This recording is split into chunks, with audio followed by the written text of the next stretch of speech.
Hey, Adam. Hey, Chris. Guess what? I don't know what. In The Empire Strikes Back, George Lucas originally intended for Yoda to be played by a monkey, wearing a mask and holding the Jedi Master's signature cane. However, the idea was scrapped over fears that the monkey would hold up production by pulling off its mask too much. Can you imagine? I got a picture here. Maybe we'll put it on the Instagram. But can you imagine the green puppet and later on the animated green little dude in the prequels being played by a monkey with a cane? I'm more concerned about what the animated version would be like exactly. in the prequels, more so than what he would have done in the original series. Do you think he would have had the same voice? I don't know. Yeah, who knows? Like, what if he, like, Frank Oz was like, I'm not on board with that, and just was like, yeah, man, that's crazy. I definitely did not know that. That's pretty fascinating. I didn't know that either. No, I can't stop picturing him just jumping around set, hitting people. I know. Now I can't not unknow that. So that's pretty hilarious. Oh my god. Anyway, this is the Oddcast podcast.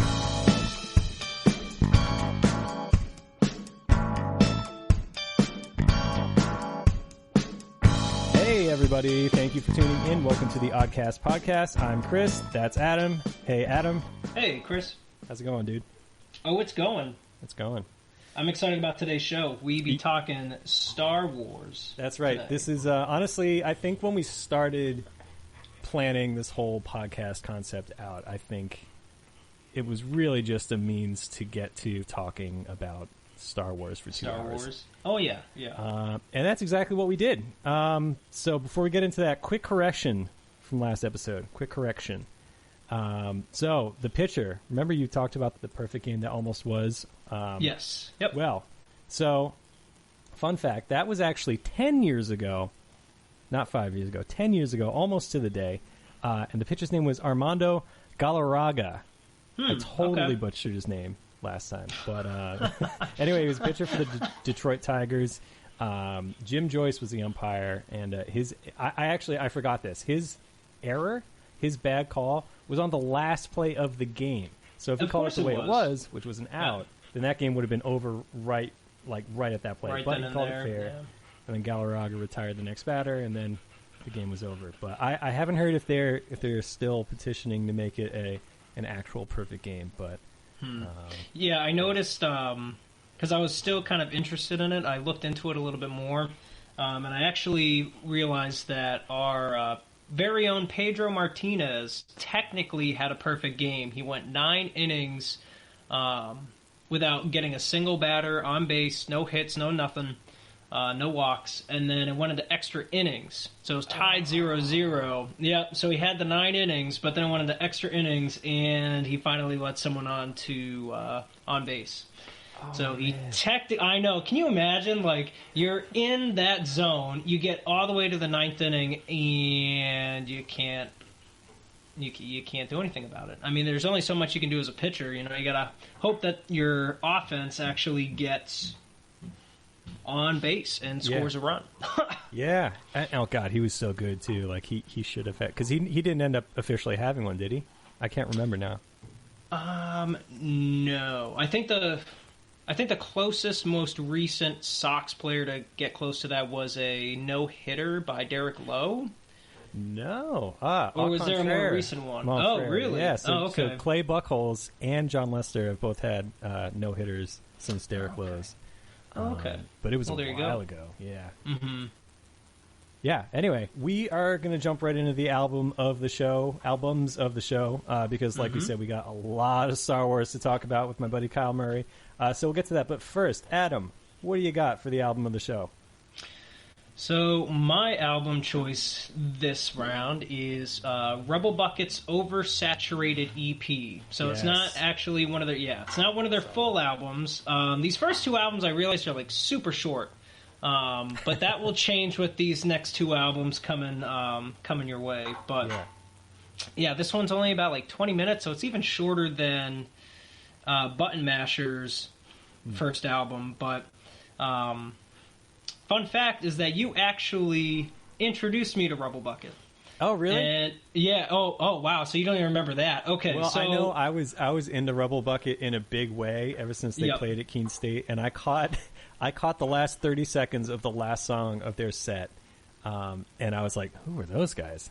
And they were like, "Rebel Bucket," like the guys doing sound, and I was like, "Rebel Bucket, okay, that's an interesting. All right, Rebel Bucket." And so I went home that night and I looked up Omega Lala, and I played it nonstop for there months. are some bangers on that album. Yeah. What constitutes banger? That's a BPM. Who's to say? Yeah. Tom Haverford. No. But yeah. So funny thing about that, yeah. So they played Solar Fest a bunch, and every time that they played, I could not be there, and I was so pissed because it was like a free show basically because they were just on campus. Yeah. So I remember the last time they actually played there, I had to go home to do a garage sale in Londonderry for my parents. Man. I was so mad. I was like, you gotta be freaking kidding me. Like, the one band that I've wanted to see forever, and I gotta just sit there and be like, yeah, this Game Boy's like $6 if you want it. Oh, man. This lamp is $2. $6 for a Game Boy, though? I mean, I would drive. Oh, I don't know. I'm just making stuff up. Oh, but yeah, so you introduced me. Let's actually get to the music. Holy crap! So you introduced me to this band, and you gave me a burnt copy of Omega Lala, and just like you, I was like, holy crap, this is amazing! Like, just played it constantly. Mm-hmm. It's so diverse. I mean, one of the songs is in French, and they've got like all these different like crazy sounds. But the Oversaturated EP, much shorter.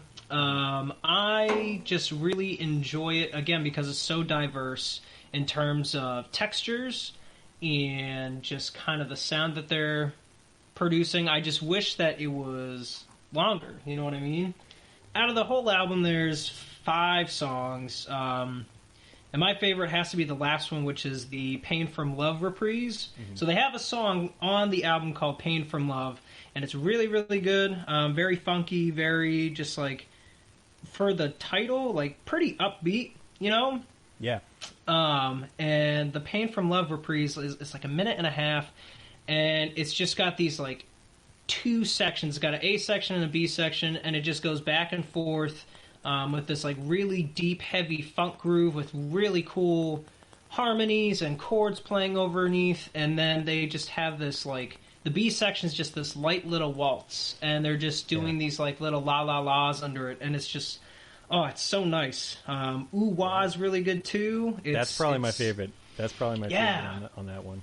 I love the sound of the drums on that one. It just reminds me of like super 80s, like octagon toms, just like doom, doom, doom, doom, boom. Like it's, it really like I just picture like 1985, like frizzy hair girls, like convertibles, and like Pepsi. I don't know why, but I just think Pepsi. I don't know. Hashtag not a paid sponsor. Correct. But overall, it's really good. It is literally 20 minutes and 5 seconds. Please give them a listen. All their music's really, really good, but out of their whole discography, if you will, Oversaturated, you like that? That's Oversaturated EP is my favorite. Short, sweet, it just hits the nail right on the head. That's great. Yeah, I know that album, I know that EP really well. I agree with everything you just said. Definitely check that out. All right, so my album of the show is slightly longer and slightly newer. It is called Petals for Armor by Hayley Williams. You might know Hayley Williams as the singer of a band called Paramore, which was really big in like the I don't want to say pop punk, and I definitely don't want to say emo, but I mean they were on the Warped Tour a bunch, like in the mid to late 2000s. They had a very unique, I think a very unique style and sound within that genre. Hayley Williams, I think, used to have like fire red dyed hair and like that kind of thing. So this is her first solo album, and it is nothing against Paramore. I mean, I wasn't really into them at the time, but I've since come to like some of their stuff quite a bit. But this album is nothing like that. It's much more songwriter oriented, and but I don't mean like like her with an acoustic guitar, like that kind of songwriter cliche. But it's very much her own material. It's a lot of it's mellow. There's some stuff that's pretty upbeat, pretty funky, not in like a rubble bucket sense, but a little just I guess more active, more energy. And there's also some just really beautiful moments. It's a really introspective album. She talks a lot about happy things, sad things. She's talked about her struggles with depression a lot, and that's actually in the album as well. So it's a really interesting blend of more artistic, maybe less radio friendly stuff. But there are also some, what was the word, bangers? You used the word bangers. I'm gonna co-opt that. There's some bangers on this one too. Yeah, so for check sure. it out. It just came out May 8th, yo. It was May 8th? You're right. It was less than a month ago. Yeah, I got it right now. Oh, bingo. There you go. So check that out. Haley Williams, Petals for Armor. Adam Rand. Chris Robinson. Let's not waste any more time. Let's get right to the main event.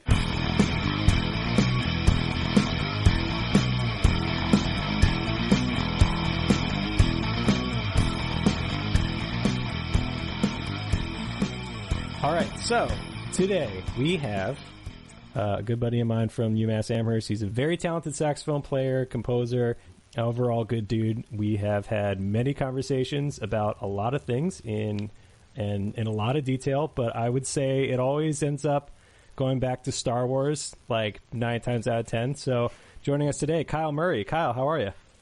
I'm good, man. How about you? Doing good. So tell us about yourself. Okay. Hey, I'm going to tell you about myself. Hi. So, I live in the western part of Massachusetts that nobody knows about, which is basically the New York border. We are long and forgotten over this way. Western Massachusetts goes past Springfield, despite popular belief.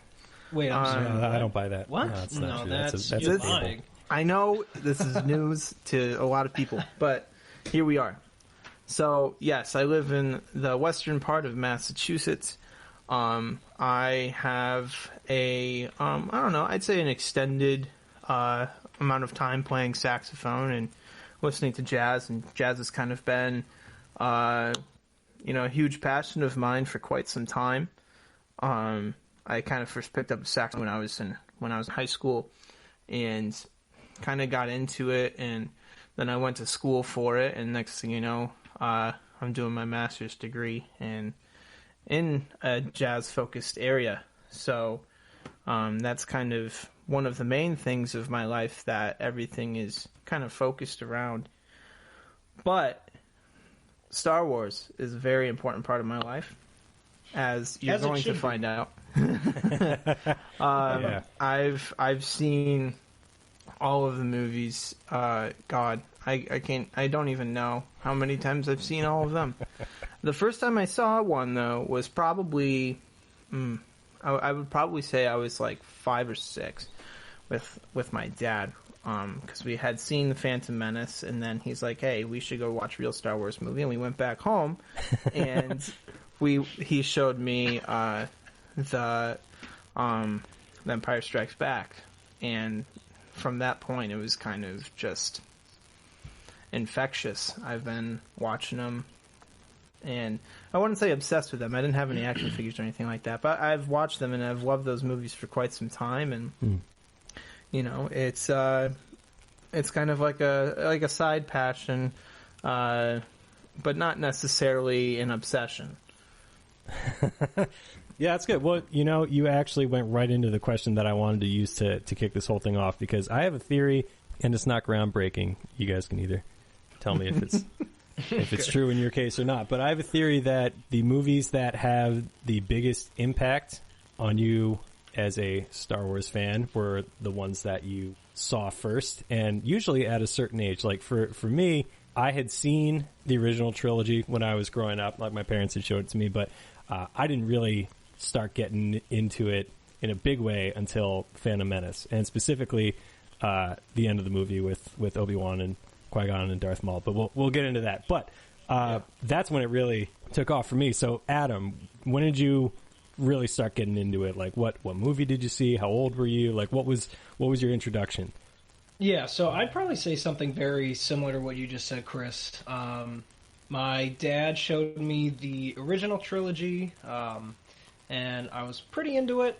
Wasn't really super sure of what I had seen in terms of, like, I think I was like maybe 6 or 7, and I remember specifically watching Empire when Luke is training with Yoda, and he goes into the dark cave, and he fights the quote-unquote Darth Vader, when it's really not Darth Vader, but it's Darth Vader.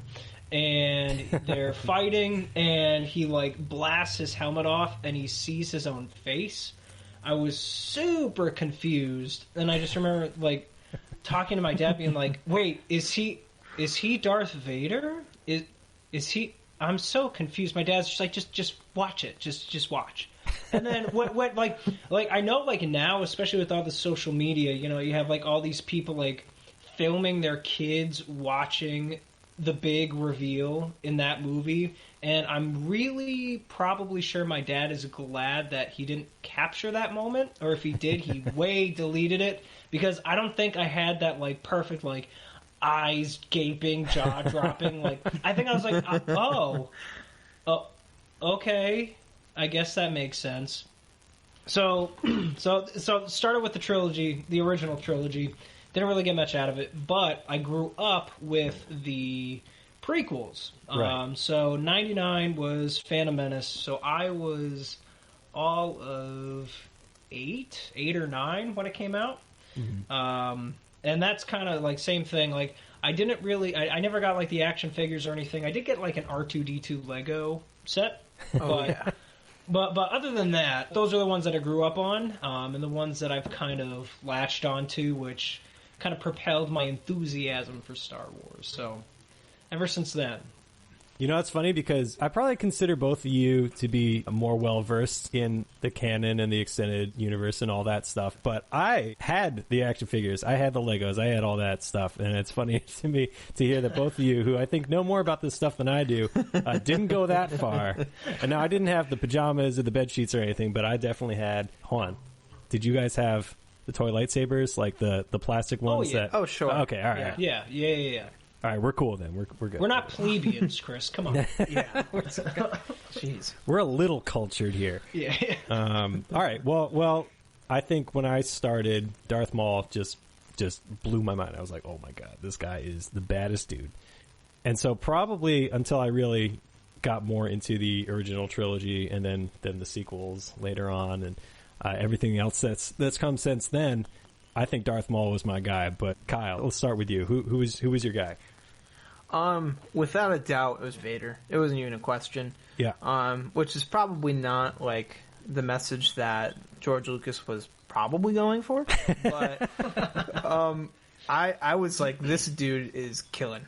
I love it, and I just kind of really gravitated towards that. And definitely Darth Vader for me. Like, I loved Darth Maul as well. Mm-hmm. Like that whole movie sitting in the theater, which I do remember most of, at least, even though that was like 22, 23 years ago.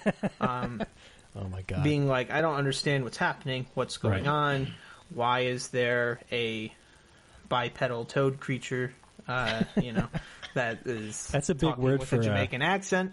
I don't know. For a 9-year-old to have in his lexicon. That's what I thought. That's impressive. But there's a lot I just like went over my head. I didn't get the whole political aspect. But when that lightsaber fight at the end with Duel Fates and everything that happened at the end, with the exception of Anakin Skywalker, force gumping his way through the Federal trade ship. It was I was definitely into that last part of the movie, and I did like Qui-Gon Jinn too. But definitely Darth Vader, no doubt about it. All right, Adam, how about you?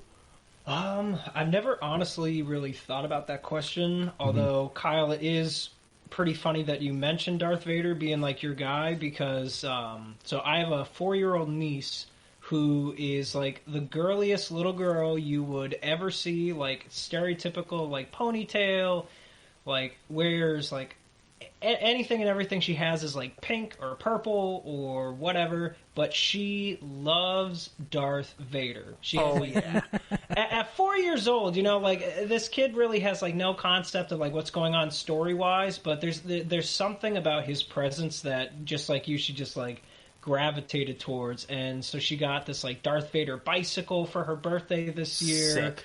Oh yeah, she is all about it, which is hilarious. And again, it's just like he's the most menacing, evil person in the original trilogy, and she's just like, "Yeah, Darth Vader!" it's hilarious.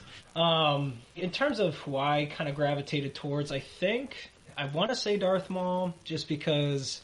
The dual lightsaber at the time was like nothing anyone had really ever seen, you know? Yeah. And when he shows that at the end with Duel of the Fates, you're like, holy shit, like that is a badass weapon. That was they had me the second I saw that in the trailer. I was like, what? Yeah. That was something so unreal. But I don't know, I kind of want to say Obi-Wan in the prequels, not original trilogy Obi-Wan, because he's there to sort of just guide Luke and be more referencing like just the Force as what he can use with it and like how to manipulate the Force and do all that. But in the prequels, he's more engaged.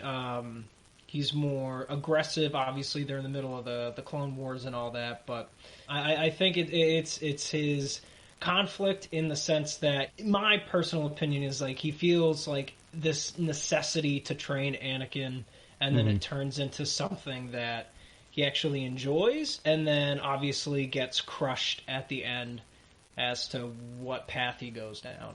So I think just watching that unfold and seeing that development, even though you know it's going to happen, was just something that I sort of enjoyed watching in terms of like I love character development. I think it's so crucial to making stories excellent and making them so great.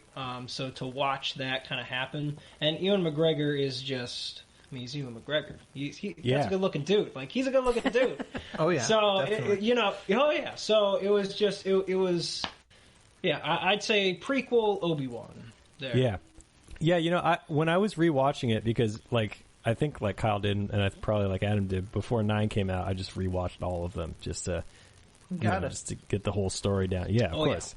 Yeah. And when I was watching the prequel trilogy, I kept having this thought in my head that I think Obi-Wan is the only person that knows what the hell is going on. It's like, I would not have been surprised throughout the entire prequel trilogy if there was just a cutscene where Obi-Wan just turns to the camera and says, "What the hell? Are these people idiots? Like, what?" He should have broke the fourth wall, honestly. Oh, could you imagine? That would have been great. And Ewan McGregor would have nailed it. But actually, that's an interesting point. So my wife hadn't seen all of the original trilogy. But she'd seen the prequels, and she'd seen, 7 and 8 with me because I'm a fanboy, and I would drag her to the cinema whether or not she wanted to go. And so when we rewatched it, I wanted to start with the original trilogy, because that is where you're going to basically be introduced to the whole storyline. And I respect where she's coming from with this, but she wanted to start from episode 1 and get the whole story continuity-wise. And my issue with that, and I think Adam's on the same page with me, my issue with that is, like, then episode 5, the big revealing moment, I am your father, that's going to mean nothing, because you're going to see it coming the whole time. Like, I feel like if you're somebody who somehow has not seen any Star Wars movies, you don't start at 1. You want to start at 4. I don't know. I assume you guys are on the same page. I agree with that. Yeah, definitely. I mean, Chris, you and I have basically verbally assaulted your wife into why she's wrong about that numerous times. Yeah. I am fully in the belief that you need to watch 4, 5, 6, 1, 2, 3, and I don't think you need to see 7, 8, 9. But interesting. I mean, we don't need to see it at all. At all. No. Nope. So now, are you saying that from a story standpoint? Like, you don't think it was? Yes. It was some okay, but not from like an execution standpoint or like an acting or Like, the movies themselves were fun to watch, but they're not necessary. Is that what you're saying? Yes, I think that 7, 8, 9 took a... Now, Chris, don't get butthurt about this. All right. Oh, hey now. No, this is a safe place.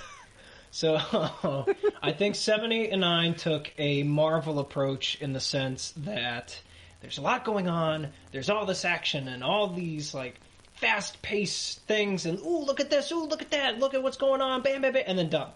And there's no substance in terms of storytelling, in my opinion. I think that it was like all this, it was flashy and glitzy, and it looked nice, and there was definitely some great moments in all three movies, but you can see 1, 2, 3, 4, 5, 6, call it a day, and that it's kind of like watching Solo or Rogue One. Like, to me, like, the sequel trilogies are like their own little bubble of Star Wars. There's some continuity that relates to the prequels and the original, but I do not consider 7, 8, 9 as part of what's going on. I think that the sequel trilogy is actually not as good as the prequel trilogy. Not by much, but I liked pretty much most of the new characters, with some exceptions.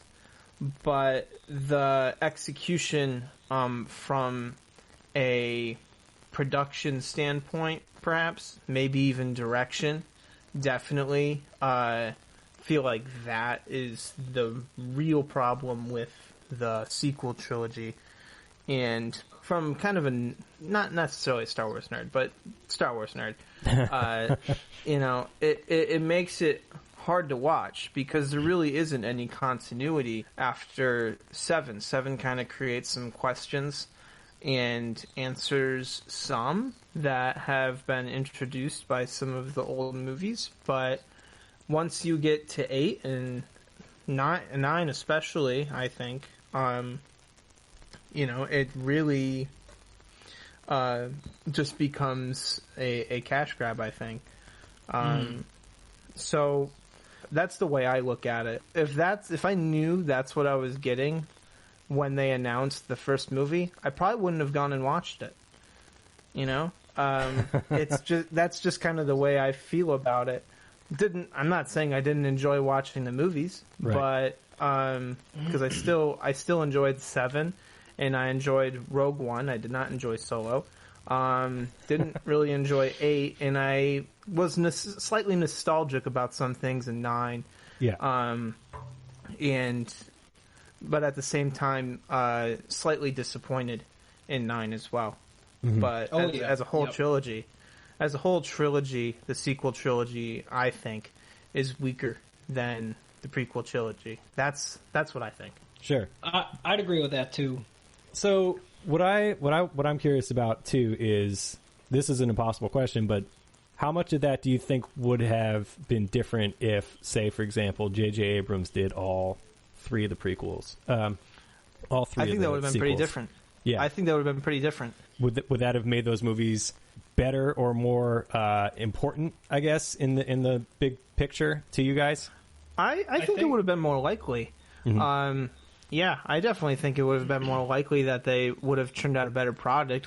Would it have been, something that would live up to the expectations? I don't know about that, but I'm pretty sure it would at least make sense. Yeah, yeah, I think the continuity between all 3 films would have been much easier to just kind of process and just be able to consume, rather than have J.J. Abrams do the first one, then you have Rian Johnson, who clearly wanted to have a different direction in 8, and then J.J. Abrams comes back and retcons like 90% of what he did, and then just like throws in, like, honestly, like, I love the idea of Palpatine coming back, but I hated the execution of it. It was totally shoehorned. It. Oh yeah. Oh my god. Well, I mean, you literally, it was like, oh shit, like, we got rid of Snoke. Okay, Palpatine, there you go. He's just back. There you go. And that's literally a line in the movie. I mean, Poe literally just goes, "So I guess Palpatine returned." It's like, and that's how I felt through that whole damn movie. It's like, okay, so I guess this happened. We got to figure this out. And they just vomit all this like retcon in there, and then oh, the movie's done. Okay. Yeah, for 7, for me, I was really excited for 7, and even though one could argue that it was basically 4 again, but with different characters, but most of the plot points are essentially the same. Saying that very basically, not a bad thing, whatever. But I had high expectations, and they were met. I was like, oh my god, that was great. When Kylo Ren is trying to get the lightsaber out of the snow, and then it flies past him and Rey catches it, I remember audibly in the theater going, yeah! Because I was, again, I'm a fanboy with that kind of stuff. But I had those expectations going into 8, and it obviously went in a very different direction. And I remember walking out of 8 being like, what was that? What? Was that really it?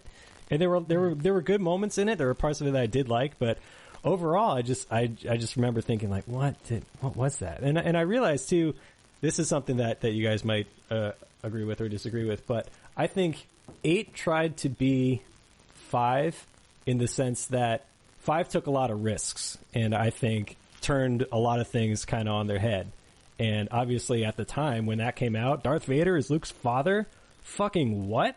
And so I feel like, to a degree, I feel like 8 tried to sort of replicate that by basically taking whatever expectations the audience might have had and throwing them out, which I respect to a degree, but I also thought it kind of derailed things a bit, especially when you think about what was set up in 7 and where 9 ended up going. Yeah. Well, yeah. So, all right. Well, okay. So I'll give kind of a unpopular opinion here. Out of the 3 sequels, I actually enjoyed 7 the most. Now, in terms of that, I mean that there's definitely certain things that could have been full out removed, and I also think that, now I'm no director, I'm no editor, but I think the formatting of how they showed the movie could have been done better. I don't know if either of you have ever seen the Plinkett reviews before. Does that sound familiar to either of you? That sounds familiar to me. There's another YouTube channel that I follow called Red Letter Media. All right, they do like TV, movie reviews. They'll do like everything. They have this like whole plethora of like B movies that they review and just make fun of. Like, they're really funny. And one of the side playlists that they have is called the Plinkett Reviews. Now, it's pretty satirical. It gets a little strange at times, but under the satire, there's actual like seriousness behind it. And he does all the prequels. I don't think he does the original series, but he also does the sequels. So he did what he calls the Last Plinkett Review, which is the Last Jedi review. Mm-hmm. I think I've seen this. Yeah, and he talks about like if they had first of all removed that whole casino scene, just get rid of all of that. Don't even get me started on that. Yeah, that was the biggest waste of time ever. But yeah, just get rid of that.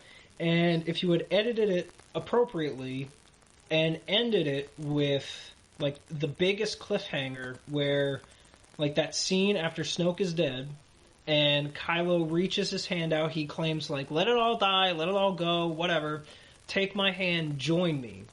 Like, I think that would have been just a prime way to end that, because you know, you have this trilogy that you want to see resolved, and what a way to end the halfway point on this like, ooh, like this, like the classic will she won't she thing. And then you're that builds suspense even more, and it's such suspense that it's built for like a year and a half, because that's when these movies come out. And I mean, that's just one aspect, but I liked that Rian Johnson did take it in a different direction. But I mean, hindsight's 20/20, obviously, because pairing it with Episode 9 afterward, it just seems like, well, what the fuck was that? Like, I do agree with you, Chris, in the sense of like, so what was the point of that? Like, what was the point of all of what we just watched in this last movie for 2.5 hours? Yeah. But I think that if maybe Rian Johnson had stayed on for episode 9, or that, who was the original director screened for? Colin Trevorrow. Yeah, so Trevorrow? I don't know how to say it. Trevorrow, yeah. So maybe because based on what, I mean, even Chris, what you sent me, that like little animated short that one person did, I think that would have been probably better. Yeah. So Kyle, are you familiar with this? They leaked the plot synopsis of the original version of episode 9, the one that Colin... Trevorrow's. Or yes. Trevorrow's. What Trevorrow was Mr. Sunday Movies. That was it. Sunday Movies. Yeah. So I've seen that. You've seen that? Yeah. I mean, honestly, when I was reading that, I was like, I kind of would have rather seen that. I don't know. I liked 9. I like, so like to tie it all up, I had high expectations for 7. They were met. I had even higher expectations for 8. They were not met. And so I basically went into 9 being like, all right, whatever's going to happen, it's going to happen. And I left the theater thinking, okay, yeah, all right. You were appeased.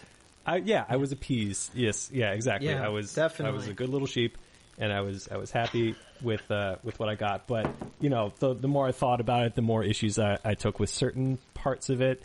And, you know, I realized part of it is like that their hands were tied in a lot of ways, obviously with Carrie Fisher. I mean, you know, you can only do what you can with what you have with a terrible scenario like that. And I think they made it work overall. But I remember watching that video, which is, first of all, very well done. What's his name again?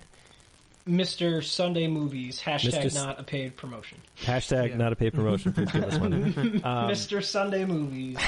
Yeah, so go check that out. The movie was originally called Duel of the Fates. I think that's what it's called on his page too. But it's interesting. It makes you think about what could have been. But I want to shift focus to the prequels now, because I think the prequels had the advantage of the intrigue and the fact that there was a story, but nobody knew it except George Lucas, you know, as to what happened before 4, 5, and 6, and you're finally going to find out. So right off the bat, you're going to have an audience. Obviously, it's a prequel to arguably the 3 biggest movies ever made at the time. You're going to get a lot of people in the door just because of that.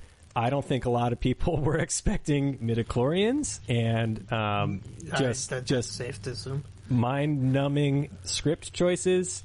I think my dad said once that the prequel trilogy scripts were like if you took it in English and translated it badly into Japanese and then translated it back into English. That was basically what you got. I feel like that, and like it's an easy target, but things like Jar Jar and the Gungans and the whole battle droid C-3PO thing in Attack of the Clones, exactly, or Attack of the Clones as a whole. That's what I meant. Exactly, the whole movie. I think those things just kind of stick out to me as reasons why I'll sit down and watch all of the sequel trilogy, knowing that, like, all right, I've seen these movies before, but I'm going to enjoy it, and I still. When we sat down and watched all of them leading up to 9, when we sat down and watched the prequels, I was like, this feels like a chore by comparison, especially 2, though, because 3, I would say maybe the third act of 3, basically from the Mace Windu Palpatine fight to the end of the movie, I think kind of made up for the rest of the trilogy, because everybody's wondering, well, what the hell happened to all the other Jedi? Well, how did Yoda get to Dagobah? Well, how did Palpatine's face get all fucked up? And how does Anakin turn into Darth Vader? Like, everybody's wondering. So I think that was executed pretty well, especially the whole Order 66 scene. I think that was really well done. So that almost made up for the rest of the trilogy. But just overall, I don't know. It still, to me, feels like a commitment if I'm going to sit down and watch the prequels. Yeah, definitely, man. I know that, for me, I feel the last 30, 40 minutes of episode 3? That should have been episode 3. Yeah. Honestly, that should have been episode 3. Half of, obviously the things that you mentioned aside, with episode 1 and the issues with that, half of that movie, or like that whole movie should have been at most half of the movie. And it should have like led into the Clone Wars, and then the Clone Wars, except, you know, things that are more intriguing than what they actually delivered. And then, you know, leading into what Episode 3 was. Like, I don't think that it would have been too much of a difficult decision to curb about 25% of the politics in that movie, and maybe even more than that, to just kind of give the movie some breathing room, you know? I mean, I didn't really get to sit down and enjoy those movies until, like, I was, like, 13 or 12. Where I was like, oh, that's what that means. Okay, that's what that means. Right. You know? I don't know. I think I kind of agree with everything you guys said in terms of, I think the politics could have been turned down just a tad in the first one. I mean, you need to set up why there's incentive. Well, essentially. I mean, essentially, and again, like for a 9, 6, 7-year-old, like I'm the same way with Kyle. It's like when I first saw him, like, what the fuck? Like, not what the fuck, but like, because a 6-year-old, I'm like, what the fuck? No, I'm just like, what the heck are trade routes and blockades? I'm like, what the hell are they talking about? And it wasn't until like 11, 12, I'm like, oh, okay, it's starting to make sense. And then I think I grew more appreciative of the prequels after I started watching House of Cards, in the sense that I don't know if you guys have seen that show at all. Oh, yeah. Yeah. But obviously the main character, Frank Underwood, is a quintessential anti-hero. Like, this is when like Breaking Bad was really big, and like all these people are trying to create these anti-hero shows. So I think I was looking through that lens at the time at one point, and went back and watched the prequels because I did have that stigma, like, oh, these are just terrible movies. And just kind of looked at it through the lens of like, all right, well, I know Palpatine is manipulating and maneuvering, and while our focus is on so many other characters through those first 3 movies, obviously up until the third one, especially in that third act, you're subconsciously aware of what Palpatine is doing. And I think I sort of appreciated that more with his subliminal messaging of like, oh, well, what if Senator Amidala was here? I think she would know what to do, and influencing Jar Jar to give him emergency powers, and doing all this, and the vote of no confidence in the first one. I think I gained a lot more appreciation in terms of like the politics, as lame as that sounds, in terms of how it affected the story. Yeah, and I think it just made it more enjoyable for me, especially now. But I do agree that in terms of like how movies played out, I think Episode 2, you could have put all the just shit that you see in the beginning in the text crawl. You can put that in the text crawl. Start it with either Obi-Wan on Kamino, or when they are all chained up on Geonosis. You start there, and then you do like, you expand the Clone Wars, because like that's what the movie's fucking called. Maybe because all you see, like, okay, yeah, sure, it's called Attack of the Clones, so you only see the attack on Geonosis, and then you see that crap Dooku fight. But I don't know. Like you could explore like a couple battles. Like obviously, all these Jedi turn into like quote unquote like generals. It's like, okay, why aren't we seeing more of that? There was some unrealistic, as I put that in air quotes, because it's well, it's like a movie about aliens and laser swords. Yeah, exactly. I mean, they're supposedly in this like galactic war, and there's no real signs of it until Order 66, and it's like, okay, why? But in general, I do appreciate the prequels. I guess what I'm getting at, I enjoy the prequels more now through the lens of Palpatine's manipulation. It makes them more enjoyable and doesn't turn it into a chore, and actually turns it into something like you pick up on those subtleties throughout all 3 movies. That's definitely the way to watch it. I mean, I know that I can't when I had to watch, I'm talking like I had to, but I did. When I had to watch the prequels again, when I went to go see, 7, 8, and 9, I definitely, I was like, okay, I can get through 1, I can barely get through 2, but this is all part of what leads to the last 30 minutes of 3. It's some of it's not important, most of it is, blah, blah, blah. I can make it, it'll be fine, and, then you eventually get there. But, man, they could have just, yeah. Yeah, because it's a massive story told over 9 movies. If we're just focusing on the actual Skywalker Space saga, opera. I think that's what they're calling it. And that's 20 hours. There's a lot of information there, and there's a lot to pick apart. But I think you also kind of have to accept it for what it is. The prequels overall, I think, kind of sucked, but they also did not suck in many ways, like we just mentioned. And I think the same can kind of be said for the sequel trilogy, really. I mean, there were a lot of things that I thought worked really well. There were a lot of things that didn't. But overall, I mean, there aren't any movies in those 9 that I would say, yeah, I never need to watch that again. Like Solo. I never need to watch Solo again. Yeah. I think, need to watch Rogue One again. And now this is something, because Adam, I don't remember your opinion on Rogue One, but I happen to think that this is another one that I went in with no expectations. And I was very pleasantly surprised at how well it was executed. How, you basically knew the story going in, so there weren't really any surprises there.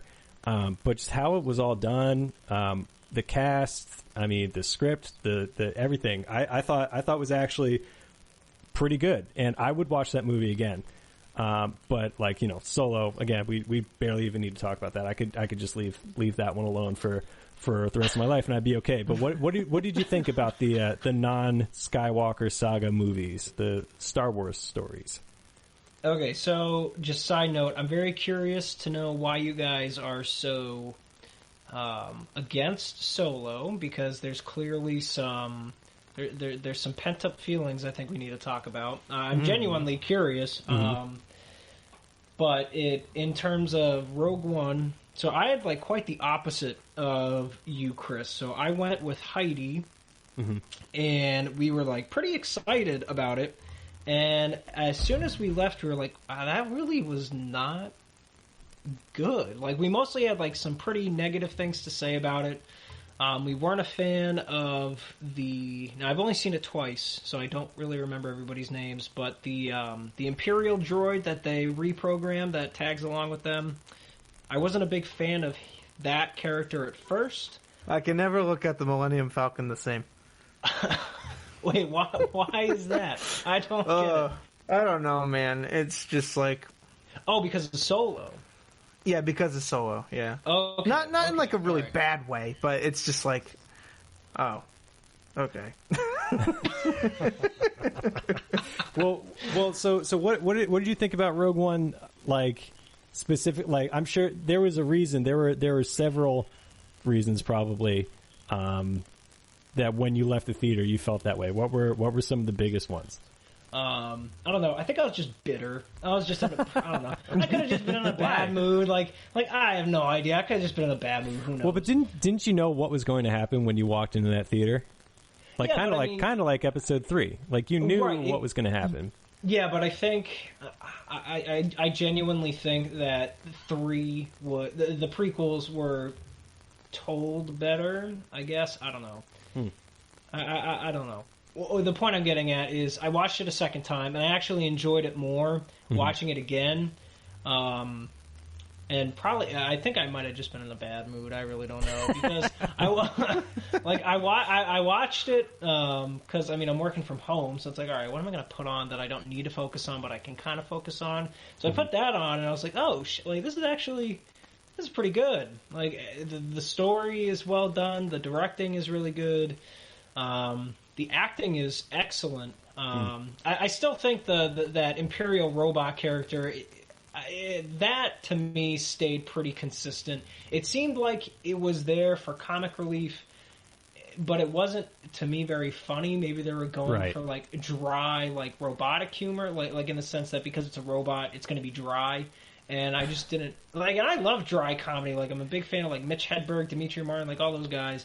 But it just didn't. It didn't come off as funny. It was just kind of like, God, shut up. Like just shut up. Like, just like help them be useful Wise where ass. you need. Yeah, just be useful where you need to be useful, and just shut your mouth. Like I don't need to hear what you have to say. But in terms of the story, even though I knew what was going to happen, I think that the action was really good. It was still suspenseful because you're like, how do they get these plans to the rebels? Like, how do they manage to do that? And then obviously they did like some fan service with some epic Darth Vader just like mauling down at people, no pun intended.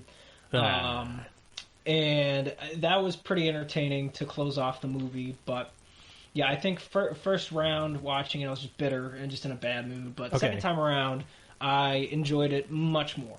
Sure, you came around. All right. Well, Kyle, what did you think about it?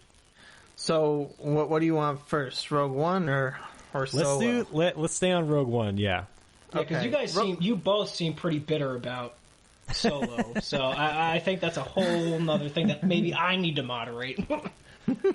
Okay, so Rogue One is one of my favorite Star Wars films that have come out. I do agree with the robot.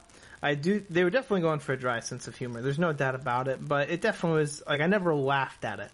Like, it's in the theater, the initial reaction, I never, like, laughed out loud. Yeah. Or I maybe had a smirk, like, once or twice. Yeah. But, like, I never was, but I wasn't annoyed by it either. I was just like, okay, the robot's kind of just, like, a pain in the ass, you know, and that's just the way it is. Fine. Yeah. But, I really enjoyed a lot of the elements of Rogue One with, they made some mentions with just kind of like here and there with like kyber crystals and, that whole like not quite Jedi Order. And, there was a lot of character development in it that I was really into. And somebody asked me, like, okay, I really, I hated Rogue One. I couldn't even name two people from the character cast. Can you name two? And I was like, I could name more.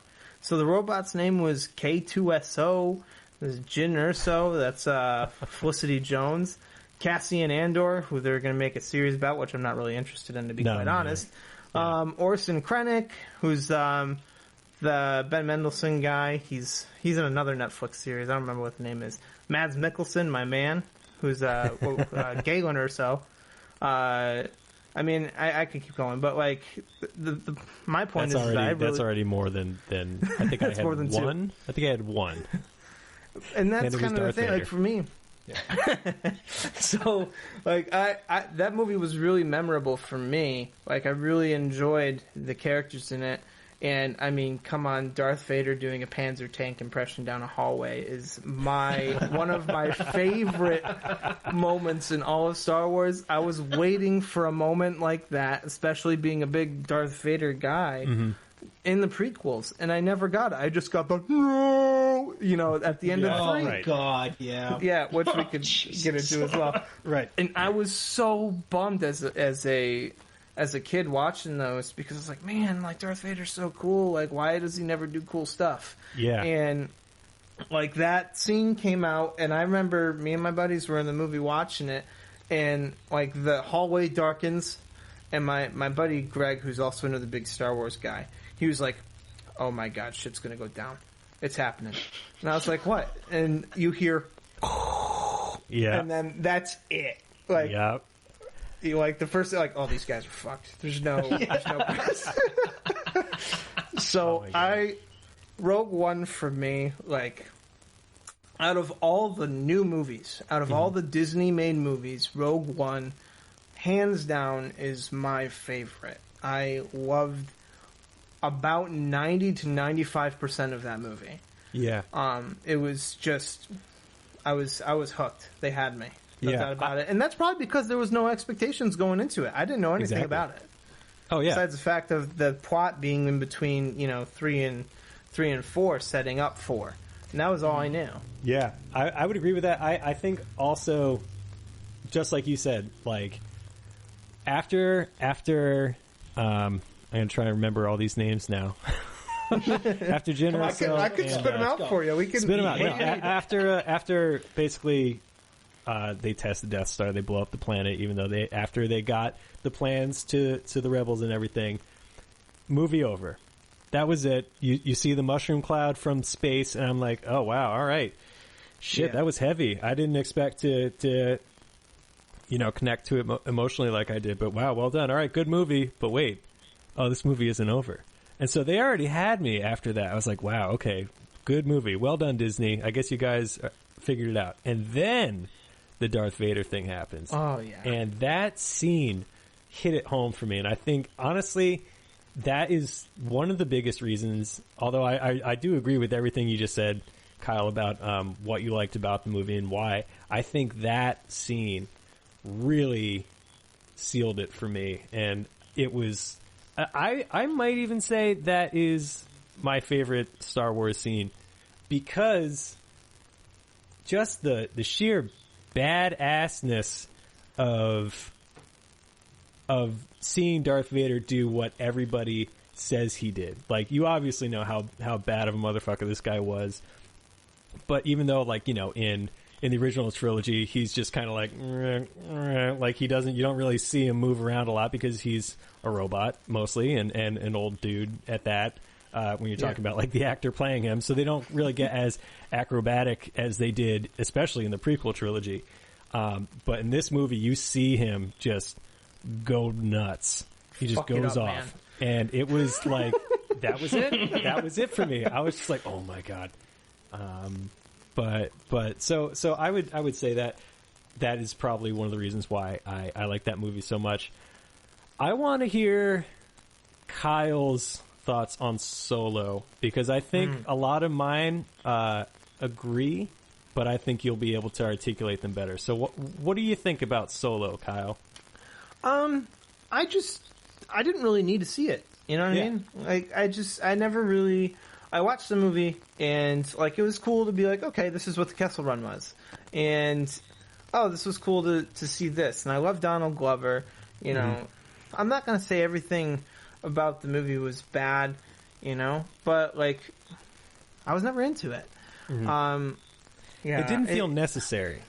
That's kind of the big thing. Like obviously Emilia Clarke is a huge bonus, but I would agree with that. But yes. I don't. And Alden, what was his name? Alden Ehrenreich, something like that. Oh yeah. For Han Solo, I think he did a great job as Han Solo. Yeah. But the entirety of the movie, like, I was just kind of like, okay, it's kind of more like just, I never really got into it, so I never really ventured to seek explanations for things, and this happened because of this, and really kind of, whatever. And I also didn't really, there was kind of a similar problem with 9. There was really no stakes. Like, what's going to happen. Yeah, exactly. And, I mean, Darth Maul was a nice surprise, spoiler alert, but if you haven't seen it by now, But, Darth Maul was a nice surprise, kind of being like, okay, I've watched all of the Clone Wars movies, so Darth Maul's still around. What does that mean? I had an idea of what was going to happen at the end. I knew that we were going to get some of the things that Han Solo's talked about, but, I mean, everything else was kind of like, there was just really no stakes. Yeah. Like there was no nothing he really did with the exception of like, oh, your thing's helping the rebellion. Like there's no real impact to the story. At least from what I picked up. So yeah, that's kind of my thoughts about it. I didn't really. It's better than some of the other movies, but I didn't enjoy it. I think, obviously, Han Solo is a hugely important character. Han Solo plays a huge role. But I don't need to know about basically any of it. I don't know. I think an Obi-Wan movie, like, what did Obi-Wan do between Episode 3 and Episode 4. Like, that would... And they're supposedly going back to shooting that show for Disney Plus, and so eventually we'll see that. But and maybe that'll work out. I mean, giving Obi-Wan more than one movie, but as opposed to Solo. But I don't know. All right, so Adam, what was your takeaway? Because it sounds like you felt a little more positively than we do about it. I mean, I guess I sort of feel the same way that Kyle does, but I think I'm looking through it more with like rose-colored glasses, if you will. Mm-hmm. I think it was a good movie. Like it told the story, like Kyle said. He mentions like all the things that are mentioned in the original trilogy. You get to see how he meets Chewbacca.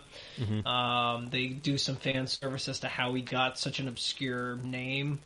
Like Han Solo, it's only because he's by himself, and the Empire basically gives him that name.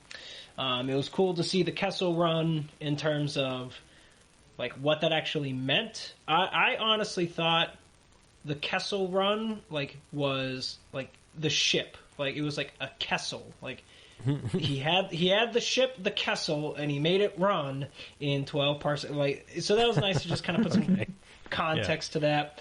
I thought the last little duel at the end was pretty enjoyable. I don't know, like I feel the same way. Like, yeah, it was a good movie. It was well done. I don't need to see it again. Yeah.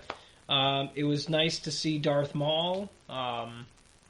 Again, I didn't know that he was still alive, like through the TV series and everything. But it was nice to see that, like, oh, okay, they're like really gonna bring him into like the full canon of Star Wars, which is really nice to see. And I do, again, me too. I love Donald Glover. I think he's great. Good acting, good execution. I think the cast really was a big plus for that movie. Yeah. I think they did really well with casting, and it was shot well. Dialogue was great. But yeah, like it was good. I enjoyed it. And if someone said that, like, hey, I'm going to put this movie on, I'd be like, okay, but I'm not going to go out of my way to watch it again. Sure. Yeah. Yeah. I agree with that. Yeah. Well, moving further away from the big nine, and we'll get back to them too. What do you guys think about Mandalorian overall? I mean, I think we all probably agree on this. I know, very exciting, but I think it was a pleasant surprise. I didn't really know what to expect. Like, when I found out they were making the series, it's like just about some, random Mandalorian bounty hunter. I was like, well, why didn't you just make like a Boba Fett series or something like that? And then I obviously tuned in, and I liked it a lot.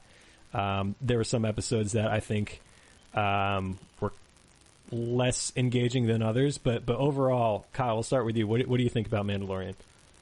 I think Jon Favreau very much gets Star Wars, with the exception of Magic Flute Robot on the Icy Lake. I enjoyed a lot of that series. I came back and watched it every, was it Friday? I mean, I think remember it was every week. Yeah, every Friday. Yeah, so I watched it every Friday, and I didn't feel intrigued enough to watch it like more than once, but I was definitely like, this is the most interesting thing, at least for me, that's happening in some sort of television capacity. So I'm definitely going to watch it. Yeah, I really enjoyed The Mandalorian. It's definitely going somewhere, I think, and I hope it brings some context to some pre-Episode 7 content. And I also really liked the wonderful scene with Gus with the Darksaber at the end. But yeah, they're gonna have to get into that for sure. I'm glad you called him Gus. That's hilarious. Yeah, I enjoyed The Mandalorian. Would I say it's the best Star Wars content I've seen? No, it's not the best, but it's definitely for the first television series that Disney is putting together on Star Wars. I think they made some really smart choices, and with a good dose of some fan service, but also really paying attention to how everything ties into the greater Star Wars universe, and I think a lot of that has to do with Jon Favreau. kind of directing and kind of guiding that, that series. Yeah. I agree with that. What do you think, Adam? Honestly, I'm gonna try and curb my enthusiasm here a little bit, because I fucking love The Mandalorian so much. I think it's probably some of the best Star Wars content that's come out. Now I'm not in the realm of like I'm gonna watch every episode 1,000 times. Yeah, but I think I agree with you, Kyle. Like I think that Jon Favreau just gets Star Wars. Just watching these like behind the scenes episodes that are coming out. And I've been watching those too. They're good. Yeah, they're just really well done. I think the directing and just the style that is brought to the show, it's very Western. And I kind of went into it the same way I'm sure everyone else did. Like, why did they pick this, like, bounty hunter that looks like Boba Fett? Like, I don't get it. What is going on? And I think what really sold me was in that first opening scene in the bar, they're, like, taunting him, and then he starts kicking ass, and then one of the guys tries to escape, and then the door closes and cuts him in half. That scene was sick. I know, I was just like, I literally remember sitting there going like, holy shit, that was awesome. and after that, like, there's definitely some slower episodes. Yeah. For sure. But I think it's all pivotal. I really do think that, again, I love character development, and while there are some slower episodes, I think that they're necessary. Now, I think there's a difference between slow episodes and filler episodes. I don't think there's any filler episodes in The Mandalorian. I think that one of the slower episodes is when they're on that agrarian planet, and the Mandalorian is like trying to set up camp in that village with the agrarian folk. You know, they're growing crops and they get ambushed by those thugs, and then they had that AT-AT that they like hijacked essentially. Yeah, I'm glad you said that because that, I think, what is there, 8 episodes, Mandalorian? Maybe it was more than that. Maybe there's 8 or 9 or 10 even. I don't know, but I remember that one sticking out to me as like.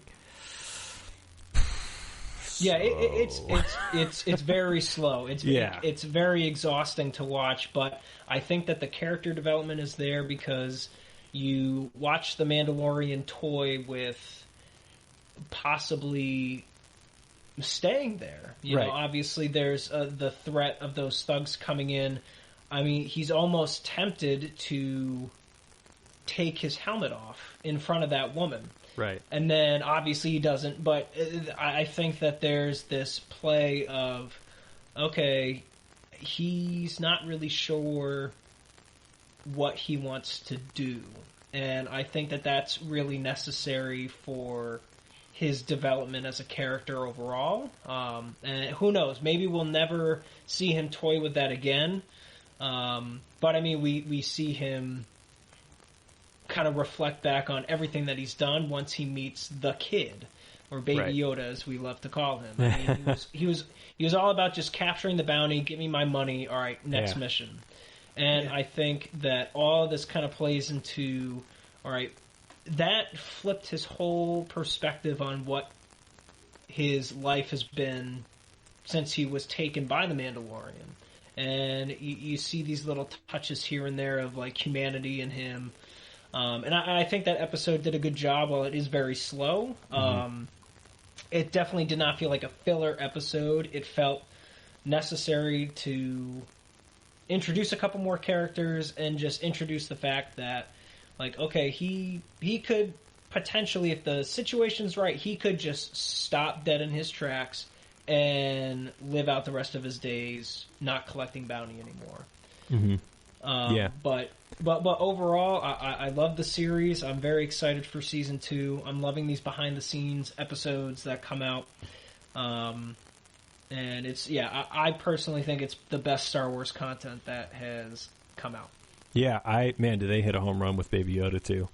Oh my god. They should have set up that merchandise They should have had that ready to go. That was their big fumble, I think, with Mandalorian. Oh god, they totally blew it. Well, and I think part of it. Well, so I'll give them this. I heard maybe it was Jon Favreau interview. I don't remember who, but I remember after Baby Yoda mania hit after the first episode and continued through the series that they intentionally delayed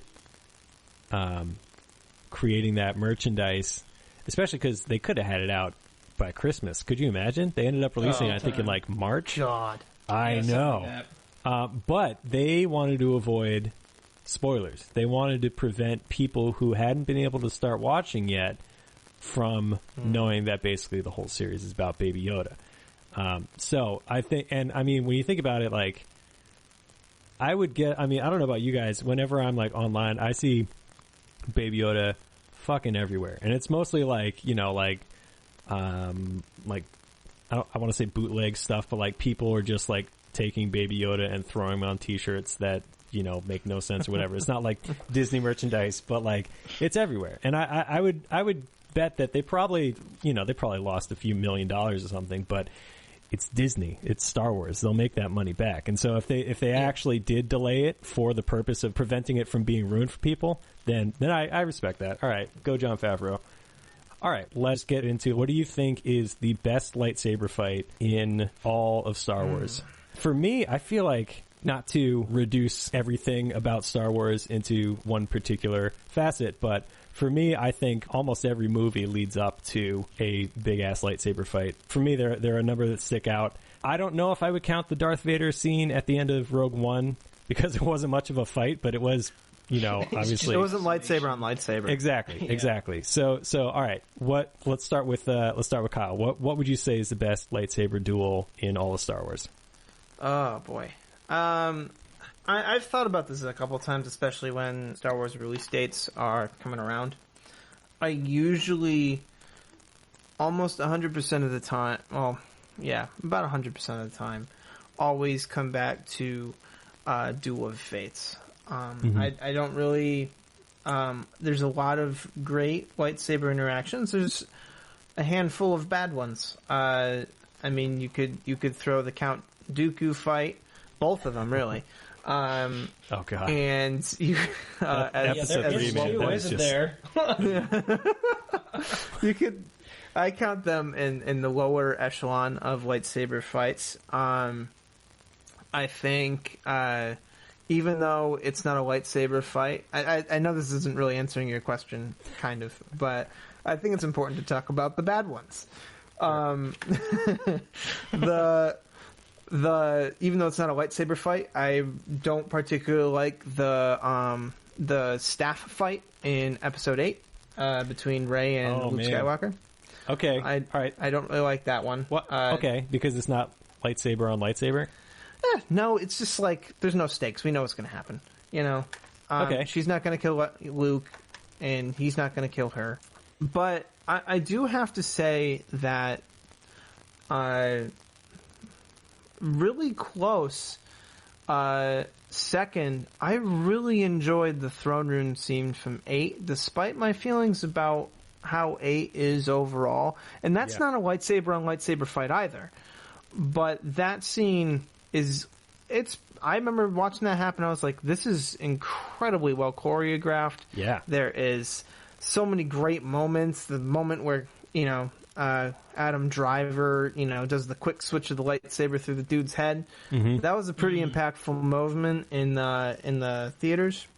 Mm-hmm. But if we're talking lightsaber on lightsaber, first impact value and how it carries over, Duel of Fates, I don't think that there is much competition in that statement. Mm-hmm.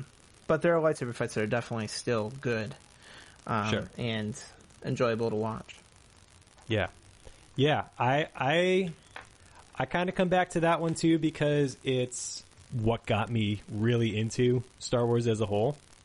I mean, I knew every friggin' move in that scene. Like, and it's a long scene too because in episode 1 it's cut in with, I think, the battle droids versus the Gungans, and the I think Anakin's flying around in his Force cupping.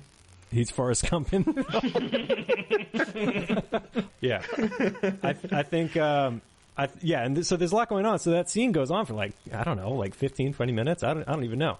And I do keep coming back to that. But if it's not that one, and I also like the throne room a lot too, especially. I mean, that was one of the things that I'll give Rian Johnson. And first of all, I have to clarify. I think overall, I don't think 8 is a bad movie. Especially if you cut out the Space Horses, Casino Bite, all of that, or Canto Bite, all of that. No, it's Casino Bite. Casino Bite, Casino Royale, Canto Royale. But I would get rid of all of that, and Episode 8 is a lot more tolerable. But one of my big things with that movie, I think, was the lack of like a proper lightsaber duel. And obviously I understand why there wasn't one at the end, because Luke was projecting himself, and then I was like, oh, okay, all right, fine, I guess I get it. But I won't pick Episode 1 just because you just did, and I think that's easy for me to just agree with that. I would actually say Episode 7, man, because, again, as important and as great 4, 5, and 6 were, the lightsaber action, I think maybe I was spoiled by the prequels because it was almost over the top, the choreography with the lightsaber fights there, but 4, 5, and 6 wasn't quite on the same level, and so when 7 came along, I was like, okay.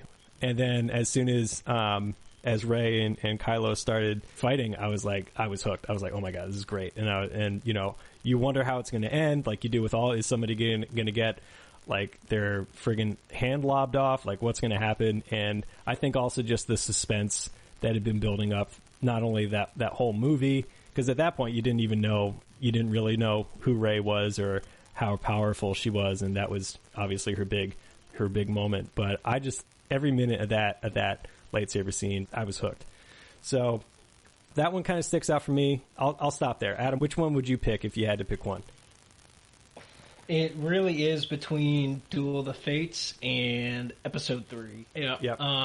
And really, it even comes down in terms of Episode 3. I really enjoyed both of those duels. I think that at that point, Vader and Obi-Wan fight is really good, and then so is the Palpatine and Yoda fight. As much as people don't really think about that fight too much because it doesn't last as long, I think that they're both pretty epic in what they are portraying, because they really are showcasing like the end of the Republic and showing just the culmination of Palpatine's not wrongdoings, but his evil, dastardly ways.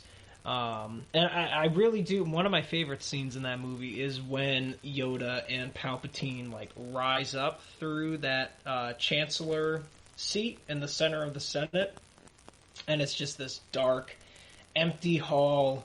And I think the representation of like the past being like gone, essentially, with the Senate chambers just empty, and you're just seeing the old and the new. In terms of like the way that the galaxy is going to be ruled is just it's phenomenal. I just think that's just an epic scene. But yeah, I mean, I always love watching Duel of the Fates, Duel of the motherfucking Fates. So yeah, it's just so good.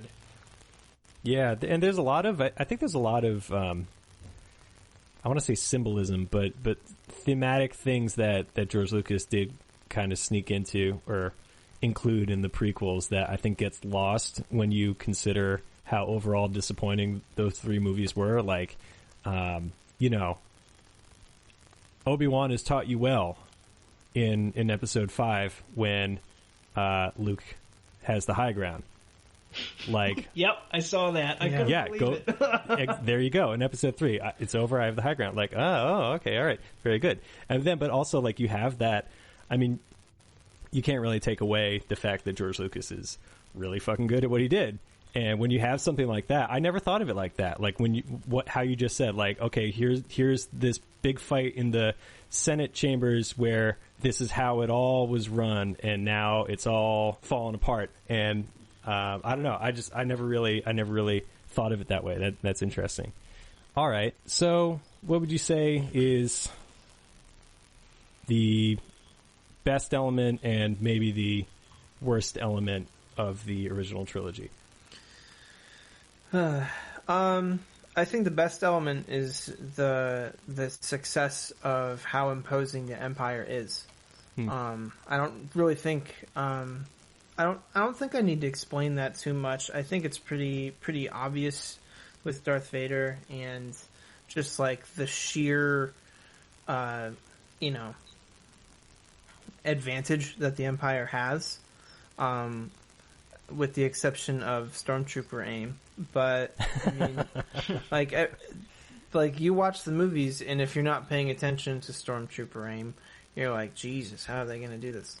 Like, I remember that's how I felt when I was watching the movies before I had watched them, 7,364 times. Since I have watched the movies 7,364 times, the originals, what I'm going to say is incredibly nitpicky and isn't something that I didn't really notice until I had watched Empire Strikes Back when I was rewatching them to see episode 7.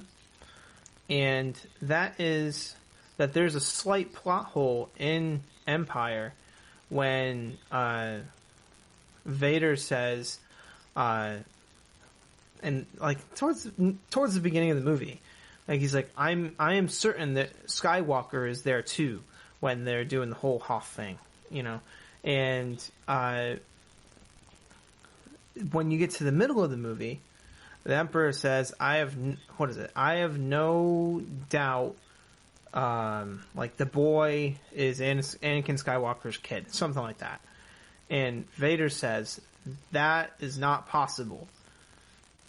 That is a pretty huge plot hole.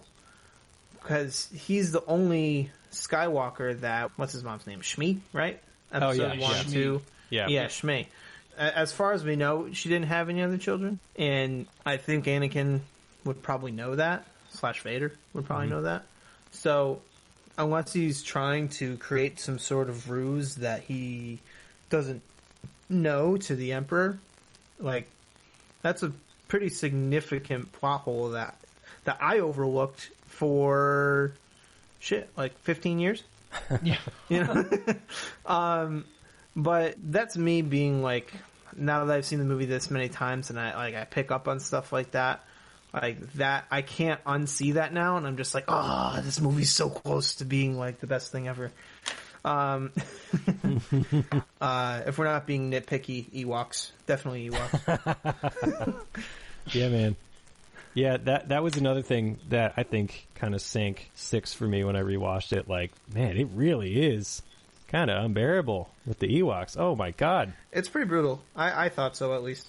All right, so I guess we're down to it. What is from worst to first? How would you rank all of the movies?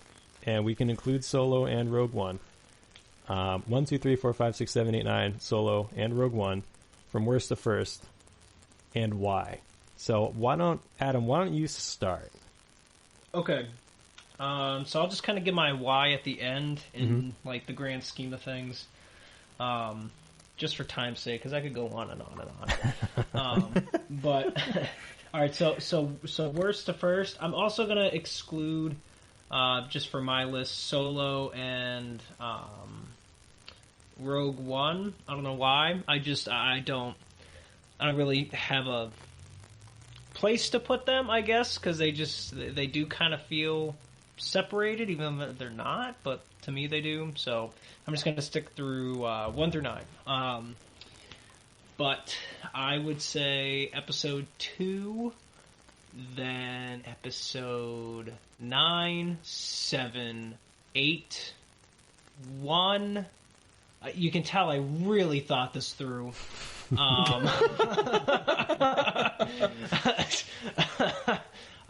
1, then 4, 5, 3. So you put episode 3 at number 1. Damn. That is correct. Yep. Okay. All right. Explain yourself. Okay, why I put number 3 at the top? Is there a specific thing you want me to explain?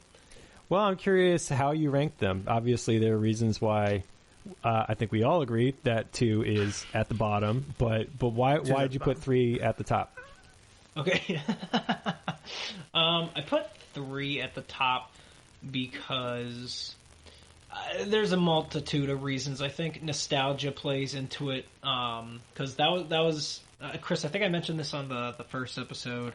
Mm-hmm. That was the one episode I saw the midnight premiere for. So that was pretty exciting to see, because I was like the first of all my friends to see it. And at first I thought it was really cool, and then I realized, oh shit, like I went to school and I couldn't talk about it. So there's kind of a catch-22 with that, you know? Yeah. I was like, when I was in like 7th grade, so I was like, oh my god, wasn't it great? And all my friends are like, we haven't seen it yet. I'm like, well, shit, okay. But I think that while the first half of that movie was pretty silly and not really necessary, that whole third act of when Palpatine reveals himself to Anakin, and you can start to hear the Sidious come out in him, along with the Plagueis story. I think the Plagueis story is so good, with the Emperor's theme playing like subtly in the background is really, really good. Just that like kind of pagan-y Gregorian chant that is his theme is really just menacing and awesome. People think that it's like pretty campy, and that's totally okay. But when he knee jerks his lightsaber out and says, "It's treason," and then he jumps and does that like ridiculous spin. He does like this like wow, like he does this scream, and it's actually like a Sith like power. Like it's literally supposed to, maybe I read it wrong, but it's like supposed to like incapacitate you, almost like a flashbang kind of thing. And at first I thought it was super campy and dorky, but like after looking into it some more, I think it's actually pretty cool. And the darkness behind it all is sad, but also just a great way to end it. I think it's just a nice way to end. Yeah, it really is.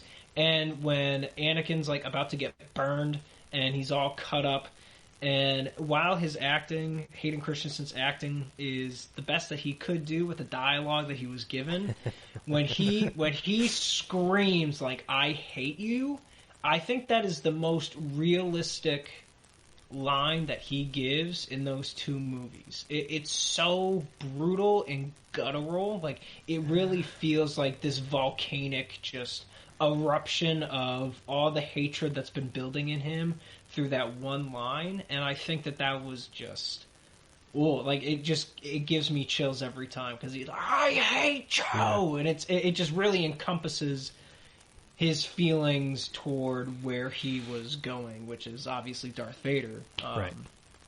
And again, like, I agree that the whole "no" was so bad. It just ruined it. It was so close. It was so close. And then you just get this just comical "no." And that was the bad part. But yeah, episode 3, I think, is just so impactful in terms of the story as a whole, that I enjoy it so much, and that's kind of why I put it. Okay. I would watch that one 1,000 times. Like, if that's the only Star Wars movie I could watch, I'd watch that one. Okay. All right, I'll go next. So for me, I am going to include Solo and Rogue One. And I would say, well, I kind of tipped my hand. I would say 2. It's at the bottom there. And then I would say 1. And then Solo. And then 3, 6, 8, 9, and then Rogue One, 7, 4, and 5. Some of those I feel like I could flip. I could probably Yeah, well, no, actually, no. I think I stand by it. I mean, 2 is just, like I said, and like I think we've all said, like, whew, It's garbage. it's, Yeah. God, yikes.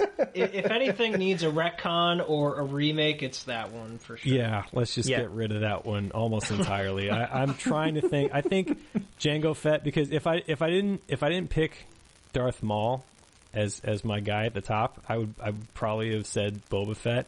And so seeing how that all started with his father and all of that, I mean, that might be the only thing I take away from 2. God.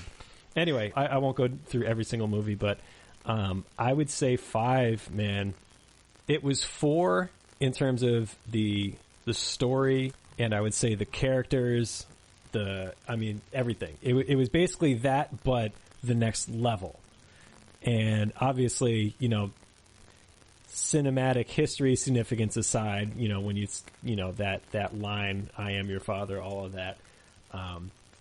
I only wish I could have been one of the kids in the theater when that came out, and this is pre-internet. Obviously, like, nobody saw that coming. I think only Mark Hamill and George Lucas and I think Irving Kershner knew that was even the line, and so everybody, I think, was floored when that came out. So I would have loved to been in the theater for that. But I think, just like I said before, the execution, the script, just everything about that movie for me just feels like everything that was started on 4 but taken to the next level. So, and obviously I think George Lucas not being in the director's chair might have helped. Having an outside perspective to sort of take it to that next level, I think helped. But overall, I hesitate to use the word perfect, but I think in the context of all of these different movies, I think Empire is at the top. But what do you guys think? I don't know how I feel about 8 being that high on your list. So it's right in the middle for me, and I think that is because the parts of that movie that I like, I really like. The parts of it that I don't like, I really don't like. Obviously, the casino scene, I think we all agree. But also just like the whole gravity of the last scene in 7, where Rey gives Luke the lightsaber and there's this big dramatic stare and like, oh my God, like what is Luke seen? What is all, where has he been? This is going to be big. And then when you get back to that, where that scene left off in 8, and he just throws it over his shoulder, I'm like, what? That's not what and obviously, like, my personal expectations are not what I judge a movie on, and I wouldn't expect other people to judge it on my expectations, but that to me, just like, that was a red flag to me, and I was like, what? And then there were parts of the movie that redeemed it, like the throne room scene. Like, there were a lot of redeeming qualities, and there were just as many parts that I had an issue with, and so for me, I feel like it kind of fits right in the middle. Again, not to go into too much detail with all the other ones, but 9, I think, was sort of similar, but more on the positive side for me. And then, like I said, Rogue One was just such a pleasant surprise. And then, obviously, 7, I had high expectations, and I think they were met. And then 4 is obviously 4, and then there's 5. So anyway, that's my take on it. Kyle, what do you think? Where do you have them? Where's the first? I anytime I rewatch Star Wars, I always think about the list. Like, it's that's me. And some of the movies flip every now and again. I personally haven't seen 9 since it's been out of theaters. Yeah. But I saw 9 3 times in theaters because I'm a loser. So there is that. I kind of know what's going on in that movie. So some things have probably even flipped since we last talked about this, Chris. Yeah. So I'm just gonna rattle them off because I'm pretty sure like where they are in my head right now. Mm-hmm. 2 as the worst, undoubtedly. There's no question about it. 2, 8, 1, Solo, 9, 3, 6, 7, Rogue One, 4, 5. Okay. Well, I remember when we had this conversation last, you had 4 at the top. I knew you were going to ask about that. Here I am. Here you are. So I'll just go ahead and say that, I did have 4 ranked as my favorite, and it's from the pure aspect, or it was from the pure aspect of 4 and 5 for me are interchangeable. They're the great parts about 4 is that as an overall movie telling its story and establishing a universe, it's incredibly successful, more so than any movie that has probably established its own universe, and still doing so in a campy way that still engages audiences enough to become a worldwide phenomenon. Really, and plus I enjoy watching the movie. It sets a tone. It really is. I mean, it's the beginning. I mean, what else can you say? I definitely interchange 4 and 5. And 5, as I said, it's my favorite right now. And as a movie that took risks, and really what 8 tried to do is be Empire Strikes Back. After rewatching 5, after I had watched 9, actually, I'd rewatched the original trilogy again, and I really appreciated 5 more so than I had before. And a lot of that has to do with, if you think about 7, the big enemy is the new Death Star. And it's just creating a bigger version of the enemy.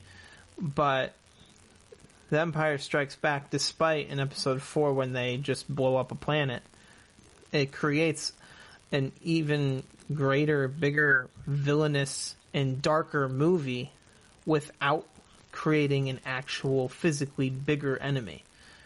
That's just one thing. I mean, I could keep going, but that's really one of the main reasons why Empire's one of my favorite movies. It just really, especially when you watch it the first time, like, shit, how the fuck are they going to get out of this? You got Han Solo frozen in carbonite, Leia's freaking out, Luke's missing a hand for a little bit. And then it really creates a fantastic cliffhanger while answering questions, which is the whole point of a 5th movie, of the 2nd movie, really. So that's why I have 5 where it is and 4 where it is. But I really think they're interchangeable, and it really just depends on how I feel during that particular time. Sure. Good stuff, guys. Well, also, I mean, to go back to the best elements, I think the 3 of us being musicians would obviously agree that the soundtrack and the score is huge, not just for these movies, but the overall impact on scores and cinematic music as a whole, throughout the industry. Oh my God, yeah. But guys, I think that about does it. Do we have anything else that we wanted to cover? We could talk about how bad 8 is, at least in my opinion. Could talk about that forever.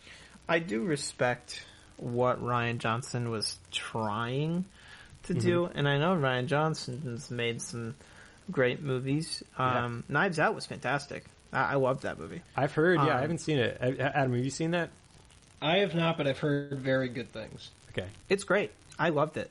But yeah, episode 8. There's a lot of things that really bothered me about that movie, and maybe that just signifies that I really don't have a life. But I think honestly the biggest challenge about this episode, I think, is covering everything. We could easily do an episode on every movie.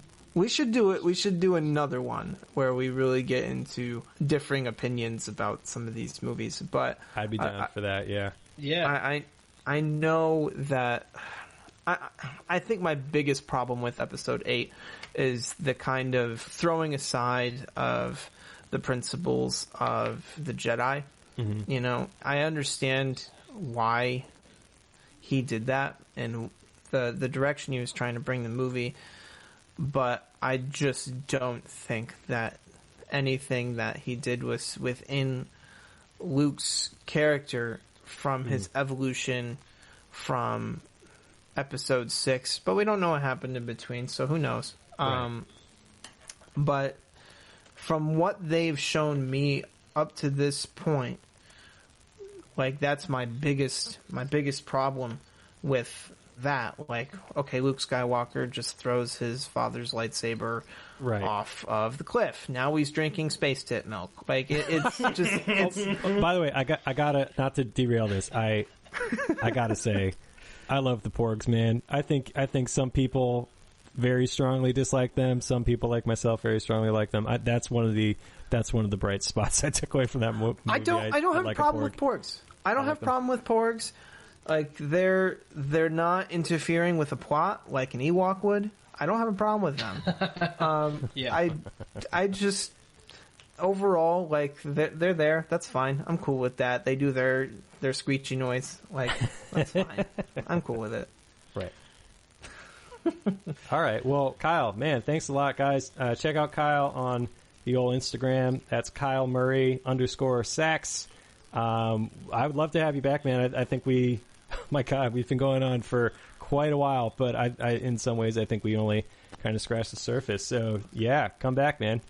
Absolutely. Would love to come back. This was awesome. Great. All right. Thanks, man. Thank you.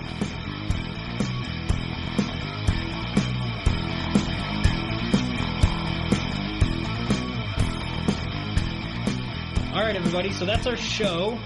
Chris and I definitely want to thank Kyle for hanging out and talking a lot of Star Wars. And again, I think we only really scratched the surface on that one. Yeah, there's plenty more, and maybe we'll get into that in future episodes. But for now, yeah, that's probably enough to chew on for a while.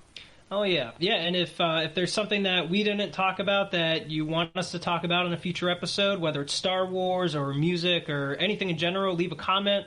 Don't forget to like, share, subscribe to our channel. We're going to try and put out as many videos as possible. Like us and follow us on Instagram, Oddcast _podcast01. And then you can follow Chris at c.rob03, and you can follow me, Ran92860. And again, thank you for Kyle to be able to join us tonight. You can follow him at Kyle Murray _Sax. You said it, man. Follow us on Spotify, YouTube, all that, and we'll be back again soon. Yes. Alrighty. Thanks, Adam. All right. Yeah, thanks, Chris. All right.